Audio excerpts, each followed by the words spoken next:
সুৱদি অসমৰ সমূহ আপোন বন্ধু বান্ধৱীলৈ জয়ন্ত অসমৰ ফালৰ পৰা আন্তৰিক মাঘ বিহুৰ শুভেচ্ছা আৰু প্ৰণাম জনালোঁ ভগৱানৰ শ্ৰীচৰণত। এতিয়া ইলেকশ্যনৰ বতৰ, সেই গতিকে এই ভিডিঅ'টোৰ দ্বাৰা এটা মেছেজ দিম বুলি ভাবিছোঁ। গতিকে যিহেতু ইলেকশ্যন আহি আছে আগন্তুক, গতিকে ৰাজনীতিবিদসকলে ৰাজনীতিটো আমি খুব এটা ধুনীয়া ছাবজেক্ট বুলি আগতে পঢ়িছিলোঁ, যাক পলিটিকেল ছায়েন্স কোৱা হয়।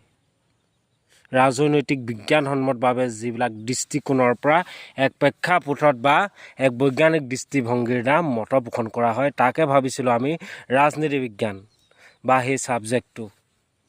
গতিকে অনুৰোধ কৰিম, অসমৰ ৰাজনীতিবিদসকলে ৰাজনীতি কৰিছে কৰক, তাত আপত্তি নাই। যোনে যিটো মতাদৰ্শ ভাল পায় তাতো আপত্তি নাই।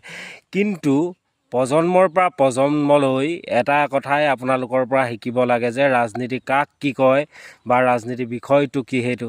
কিন্তু আপোনালোকৰ কিছুমান ব্যক্তি বিশেষে দেখিছোঁ ৰাজনীতি কৰিছে বুলিয়ে জাতি জনগোষ্ঠীৰ মাজত ভাগ ভাগ, খণ্ড বিখণ্ড বা মুখৰ শ্লেং লেংগুৱেজবিলাক আপোনালোকে ব্যৱহাৰ কৰোঁতে মই ভাবিছোঁ খুব সাৱধানতাৰে ব্যৱহাৰ কৰিলে উত্তৰাধিকাৰীসকল বা পূৰ্বপুৰুষসকল বা প্ৰজন্মসকল সুন্দৰ হৈ আপোনালোক আদৰ্শৱান বা মহান পুৰুষ হৈ জাকত জিলিকি ৰ'ব।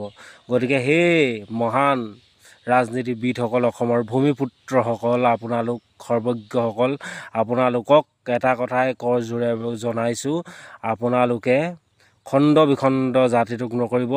জাতিটোৰ যি স্বাভিমান, অসমীয়া জাতিৰ বৰ অসমৰ যি ভেটি, সেই ভেটি সবল কৰাত, সম্পদ কৰাত আগতে মই কৈছোঁ ৰজাই প্ৰজাৰ সুখ দুখৰ বা মংগলৰ কাৰণে চিন্তা কৰে আৰু প্ৰজায়ো ৰজাৰ সুখ দুখৰ বা মংগলৰ হকে কাম কৰাটোহে মই ভাবোঁ উচিত। আৰু তেতিয়াহ'লে জাতিটো অনাদি অনন্তলৈকে সম্পদ শক্তিশালী হৈ ৰ'ব। ধন্যবাদেৰে জয়ন্ত অসম। মোৰ দৃষ্টিভংগীৰ ফালৰ পৰা সেই বৰ অসমৰ সমূহ ৰাইজলৈ কথাষাৰ ক'লোঁ। কওঁতে যদি ভুল ভ্ৰান্তি হয় তেতিয়াহ'লে আপোনালোকৰ পুত্ৰ হিচাপে ক্ষমা কৰিব। জয় আই অসম, জয়ন্ত অসম। সকলোলৈকে নতশিৰে প্ৰণাম জনাইছোঁ। ধন্যবাদ।